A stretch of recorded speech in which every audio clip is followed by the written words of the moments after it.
गिरिराज जी, योगी जी के प्रचार का कितना असर आप देखते हैं बिहार में?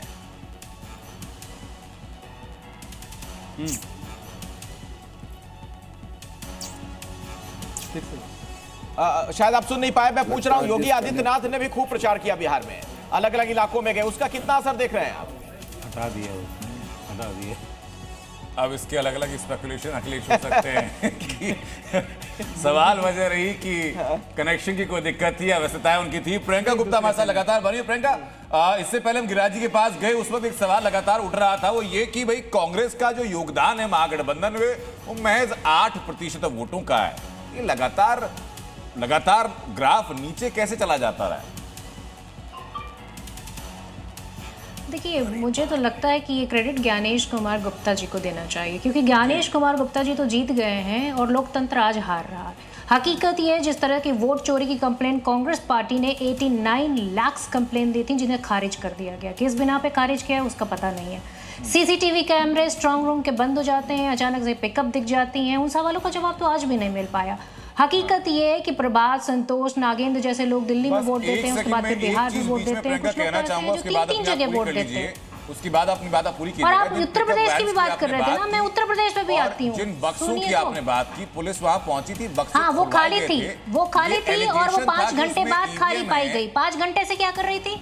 नहीं, प्रियंका जी अपनी बात आप पूरी कीजिएगा। मैं खाली दर्शकों की जानकारी के लिए अपडेट कर दूं कि प्रियंका ने जो पिकअप वैन का जिक्र किया, उसमें एलिगेशन ने लगाया गया था कि उसमें ईवीएम ले जाई जा रही है। पुलिस की मौजूदगी में उनकी वीडियोग्राफी करी गई थी, वो सारे जो बक्से थे वो खाली थे, उसमें कोई ईवीएम नहीं था। वीडियोग्राफी 5 घंटे के बाद आप करेंगे, 5 घंटे पहले की वीडियोग्राफी क्यों नहीं दिखा देते?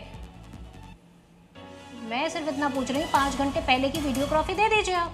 5 घंटे से वो वहां थी और 5 घंटे तक गेट पर कोई वीडियोग्राफी नहीं थी, कोई कैमरा नहीं था। क्यों नहीं था? इन सवालों का जवाब आप नहीं दे पाएंगे, क्योंकि इन सवालों का जवाब तो आप ये कहना चाह रही हैं कि कांग्रेस अगर सिर्फ 6 सीटों पर फिलहाल आगे दिख रही है बिहार के नतीजों में, रुझानों में, तो उसके पीछे यही वजह है? आप ऐसा चमत्कार तो बताइए कि कौन सा ऐसा चमत्कार है जो एनडीए ने वहां पर किया।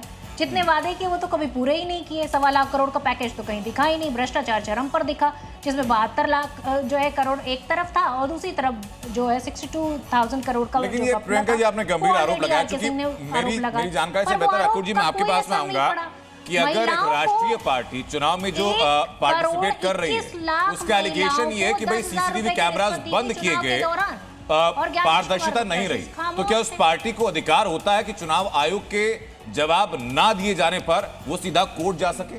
नहीं, क्यों नहीं जा सकती है? ये अधिकार कॉन्स्टिट्यूशन देता है भाई। कॉन्स्टिट्यूशन तो आपको हर आपत्ति पर आपको कोर्ट जाने का अधिकार देता है, एफआईआर कराने का अधिकार देता है। लेकिन अगर आप ये मान लें कि एफआईआर तो हम तो खुद कॉन्स्टिट्यूशन है, हम क्यों कराएं कॉन्स्टिट्यूशन? हम तो खुद संसद सदस्य हैं, हम तो खुद विपक्ष के नेता हैं, हम क्यों कराएं? तो ये बहुत आपत्तिजनक बात होती है। एक बड़ी बात यह है, लोकतंत्र में जो जीता वही सिकंदर। बीजेपी जेडीयू की वहां जीत हुई है, सरकार बनाती हुई दिख रही है एनडीए वहां पर। क्या सहयोगियों को कांग्रेस का नुकसान हो जा रहा है? क्या उत्तर प्रदेश में भी समाजवादी पार्टी को बहुत कोई फायदा अनुराग जी हुआ नहीं था साथ जाने से? देखिए ये परसेप्शन तो भारतीय जनता पार्टी बनाने की कोशिश करती है। उसका काम ही है कि फूट डालो, राजनीति करो। उनके गठबंधन के लोगों को तो वो कहेगी नहीं हमारे गठबंधन के ठीक हैं, वो उनको परिवारवादी में नहीं गिनती है। चिराग पासवान को परिवारवादी में नहीं गिनती है। लेकिन हमारे पास जब कोई पार्टी आएगी तो उसको परिवारवादी में, कांग्रेस को परिवारवादी गिनने लगती है। ये भारतीय जनता पार्टी की राजनीति वो इस तरह से चाहती है कि अनुराग भदौरिया जी, परफॉर्मेंस की बात हो रही है कांग्रेस की। वही मैं कह रहा हूं। आप देखें बिहार में या फिर यूपी में भी जब आपके साथ वो लोग आए तो कोई बहुत उसमें बेहतर नहीं दिख पाया था उसका असर, रिजल्ट। देखिए हमारे सहयोगी दल इंडिया गठबंधन के सभी लोग परफॉर्मेंस करते हैं, ऐसा नहीं है। लेकिन अभी बिहार में मैंने आपको बोला कि भारतीय जनता पार्टी ने 2000 जब लोकसभा का चुनाव भारतीय जनता पार्टी 24 में हारी है, तो उसने उसकी अपनी स्ट्रेटेजी बदलने की कोशिश की। उसको लगता है कि अब जनता मेरे साथ नहीं है। तो जिस तरह का हमने बार बार सवाल उठाया, जिस तरह से अनुराग जी, भारतीय जनता पार्टी का जो हमने चुनाव सवाल उठाया कांग्रेस से, तो यही सवाल लेकर मैं उनके पास जाऊंगा तो आप अपनी लोकतंत्र के अधिकार का हनन नहीं मानेंगे। प्रियंका, मैं आप ही इसी बीच गिरिराज सिंह भी हमारे साथ जुड़ चुके हैं। प्रियंका, मैं आपके पास आ रहा हूं। गिरिराज जी, क्या एनालिसिस आपका कह रहा है बिहार के इन रुझानों को लेकर के? ये रुझान नहीं है, इसको फाइनल ही मानिए, क्योंकि ये 2010 के तरह स्ट्राइक रेट है और ये नरेंद्र मोदी नीतीश कुमार के कारण है, भरोसे का। आखिर क्यों नहीं करे? एक तरफ नेतृत्व था लालू यादव जी, राहुल गांधी, तेजस्वी, जो जेल और बेल इनका सबसे बड़ा डीएनए रहा है, और ये जंगल राज के प्रतीक रहे, अराजकता के प्रतीक रहे, भ्रष्टाचार के प्रतीक रहे, बलात्कार के प्रतीक रहे। लोग चाहते हैं, बिहार के लोगों ने चाहा अमन, चैन, शांति, सामाजिक समरसता, विकास, और नरेंद्र मोदी नीतीश कुमार पर भरोसा किया। गिरिराज जी, आपको बधाई बहुत, क्योंकि जिस तरीके की जीत आप लोगों को वहां पर मिली है बिहार में, जो स्ट्राइक रेट में देख पा रहा हूं अब तक के जो उपलब्ध आंकड़े हैं, जबरदस्त प्रदर्शन है बीजेपी का, जेडीयू का, एलजेपी का भी, सभी का। मुझे यह बताइए, लेकिन इस जीत के बाद आप बंगाल की तरफ क्यों देखने लगे? अरे देखिए, मैंने तो यही कहा आपको कि ये बिहार की जीत हमारी है, अगली बारी बंगाल की बारी है। बंगाल के चुनाव में अराजकता, लूट, डकैती, भ्रष्टाचार, बलात्कार और रोहिंग्या, बांग्लादेशी हिंदुओं पे अत्याचार, ये मुद्दा बरकरार है। इस बार है जियो या मरो। वहाँ के लोगों ने तय किया है कि जीना है तो मरना सीखो, कदम कदम पे लड़ना सीखो। अब ममता दीदी की गुंडागर्दी नहीं चलेगी। जी गिरिराज जी, एक और सवाल जो लगातार पूछा जा रहा है कि अगर ये नंबर फाइनल नंबर में कन्वर्ट होते हैं, एनडीए सरकार बनाती है, नीतीश कुमार सीएम रहेंगे, लेकिन क्या वो पूरे 5 साल के लिए रहेंगे या मिड टर्म चेंजेस की कोई संभावनाएं हैं? क्योंकि स्पेकुलेशन बहुत ज्यादा है सर। जब कोई सूचना आपको मिलेगी आप बताइएगा तो मैं पूछ के बताऊंगा। अभी मैं तो सीधा सर आपसे नतीजों से, आप कह रहे हैं कि ये नंबर फाइनल नंबर है, तो मैं तो पहला सवाल आपसे यही कर रहा हूं। मैं भी तो सीधा कह रहा हूं कि अभी बन रहे हैं, रहेंगे। अगर आपको कोई सूचना मिलेगी बीच में तो मुझे बता दीजिएगा, मैं नेताओं से पूछने की कोशिश करूंगा और बताऊंगा। अच्छा, सीमांचल में भी आप लोगों ने बढ़िया प्रदर्शन किया है। जो जानकारी हम लोगों को मिल रही है सीमांचल को लेकर, वहां भी एनडीए फिलहाल सबसे आगे है। अरे भाई, वहां आगे है, सब बांग्लादेशी को और निकालना है वहां से। वहां बांग्लादेशी रोहिंग्या को और निकालना। अक्कू श्रीवास्तव जी हमारे साथ हैं, वरिष्ठ पत्रकार हैं। उनके जहन में एक सवाल है जो आपसे सीधा पूछना चाह रहे हैं। गिरिराज जी प्रणाम। प्रणाम प्रणाम।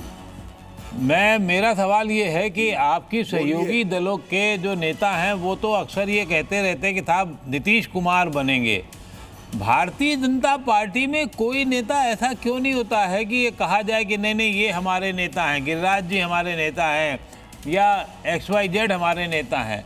कोई ऐसी कमी है या सिर्फ ये है कि गठबंधन धर्म को निभाना है, इसीलिए एक नाम ही चलाना है? दोनों बात तो आप ही कह दिया भाई साहब। अब जब दोनों बात आप ही कह दिए तो मुझे कहने का कोई जगह ही नहीं है। जब पिछले बार 43 में हमने माना और इनके नेतृत्व में, नीतीश कुमार नरेंद्र मोदी जी के नेतृत्व में, तो फिर आगे कोई सवाल करने का जगह नहीं बचता।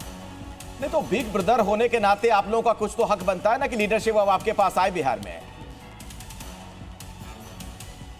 अरे वो मेरा ही लीडरशिप है, ये कहाँ आपको दिखता है कि विभेद है?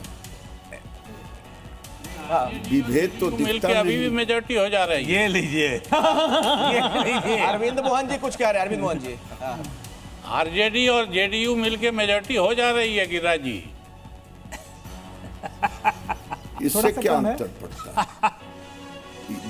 ये कोई अंतर नहीं पड़ता है। ये कोई आरजेडी और कांग्रेस और लेफ्ट का गठबंधन थोड़े ही है।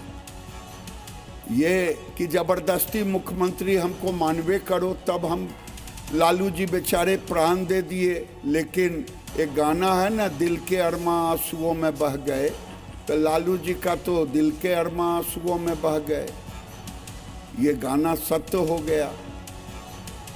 मुकेश जी क्या कहते थे? मैं ये पूछना चाह रहा था आपसे गिरिराज जी कि बिहार में देखें कि जिस तरह से बहुत ज़्यादा एग्रेसिव माइनॉरिटी के खिलाफ कैंपेन नहीं उठाया गया, उसका फायदा अब ये मिल रहा है सीमांचल में। या एलजेपी को देखें कि 6 अभी सीटें हैं जो कि मुस्लिम प्रभाव वाली सीटें हैं, लेकिन एलजेपी उस पर बढ़त बनाई हुई है। तो क्या आपको लगता है ये एक वजह है? बिहार जैसे राज्य में अगर भाजपा को सत्ता में रहना है तो आप तो बहुत खुल के बोलते हैं माइनॉरिटीज के खिलाफ, कोई कसर छोड़ते नहीं, लेकिन क्या भाजपा को इसको बैलेंस बनाने के खिलाफ नहीं बोलते हैं जी, हम मुसलमानों के खिलाफ नहीं हैं, लेकिन पाकिस्तान प्रस्त मुसलमानों के खिलाफ है। आज आतंकवादी पकड़ाया है, आज उन लोगों की जुबान बंद है जो टुकड़े टुकड़े गैंग के सदस्य हैं। मैं उनके खिलाफ हूं, अब मैं इसका खिलाफत करते रहूंगा। अच्छा, योगी जी का कितना गाएंगे असर हुआ? यहाँ, गाएंगे वहां, ये अब नहीं चलेगा।